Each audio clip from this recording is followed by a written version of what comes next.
ನಮಸ್ಕಾರ friends, welcome to Preethi stories. ಏಯ್ ಸರಿಯಾಗಿ ವೀಡಿಯೋ ಮಾಡು. ತುಂಬ ದಿನ ಆದಮೇಲೆ ನನ್ನ ಫ್ರೆಂಡ್ ಸಿಕ್ಕಿದ, ಅದಕ್ಕೋಸ್ಕರ ತಮಾಷೆ ಮಾಡಿದೆ ಅಷ್ಟೇ. ನಾವು ಹೋಗೋಷ್ಟರಲ್ಲಿ ಆಲ್ರೆಡಿ ಫಸ್ಟ್ ಶೋ ಸ್ಟಾರ್ಟಾಗಿ ಹೋಗಿತ್ತು. ನಾವು ಸೆಕೆಂಡ್ ಶೋಗೋಸ್ಕರ ಕಾಯ್ತಾ ಇದ್ದೋ ಫ್ರೆಂಡ್ಸ್.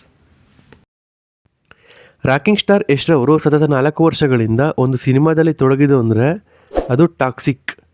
KGF ಚಾಪ್ಟರ್ 2 ನಂತರ ಅಭಿಮಾನಿಗಳು ತಮ್ಮ ನೆಚ್ಚಿನ ನಾಯಕ ನಟ ಯಾವ ಸಿನಿಮಾಗೋಸ್ಕರ ಸೈನ್ ಮಾಡಿರ್ಬೋದು ಅಂತ ಕಾಯ್ತಿರ್ಬೇಕಾದ್ರೆ ಆ ಹೊರಬಂದಿ ಸುದ್ದಿನೇ ಟಾಕ್ಸಿಕ್.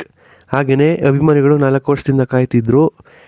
ಅಂತೂ ಇಂಥ ಗಳಿಗೆ ಬಂದೇ ಬಿಡ್ತು. ನನಗೆ ನಾವು ಟಿಕೆಟ್ಗೋಸ್ಕರ ವೆಯ್ಟ್ ಮಾಡ್ತಾಯಿದ್ದು. ಅಭಿಮಾನಿಗಳು ಹೆಚ್ಚಿನ ಸಂಖ್ಯೆಯಲ್ಲಿ ಮಾತ್ರ ಬರ್ತಾನೆ ಇದ್ರು ಫ್ರೆಂಡ್ಸ್. ನಮ್ಮ ಶೋ 1:30 ಬಟ್ 12 ಗಂಟೆ ಆದ್ರೂ 12:15 ಆದ್ರೂ ಇಂಟ್ರವಲ್ ಬಿಟ್ರು ಟಿಕೆಟ್ ಕೊಟ್ಟಿರಲಿಲ್ಲ. ಅಂತೂ ಇಂತೂ ಟಿಕೆಟ್ ಸಿಕ್ತು ಫ್ರೆಂಡ್ಸ್. ಇಲ್ಲಿಂದ ಥಿಯೇಟರ್ ಒಳಗಡೆ ಎಂಟ್ರಿ ಆದೋ. ನಾವೆಷ್ಟೇ ಕಷ್ಟಪಟ್ಟು ದುಡ್ಡು ಕೊಟ್ಟು ಟಿಕೆಟ್ ತಗೊಂಡ್ರು ಇವ್ರ ಕೈಯಲ್ಲಿ ಮಾತ್ರ ಟಿಕೆಟ್ ಹರಿದಾಕ್ಲಿಲ್ಲ ಅಂದರೆ ಥಿಯೇಟ್ರ್ ಒಳಗಡೆ ಹೋಗೋಕ್ಕೆ ಬಿಡಲ್ಲ ಫ್ರೆಂಡ್ಸ್. ಶೋಗೆ ಟೈಮ್ ಆಯಿತು ಅಂತ ನಾವು ಥಿಯೇಟ್ರ್ ಒಳಗಡೆ ಎಂಟ್ರಿ ಕೊಟ್ಟು ಥಿಯೇಟ್ರ್ ಅಂತೂ ಫುಲ್ ಹೌಸ್ಫುಲ್ ಆಗೋ ಸಮಯ ಬಂದೇ ಬಿಡ್ತು. ಅಂತೂ ಇಂತೂ ಕಾರ್ನರ್ ಸೀಟಲ್ಲಿ ಜಾಗ ಸಿಕ್ತು. ಆಯಿತು ನೋಡಿ ರಾಯನ್ ಎಂಟ್ರಿ.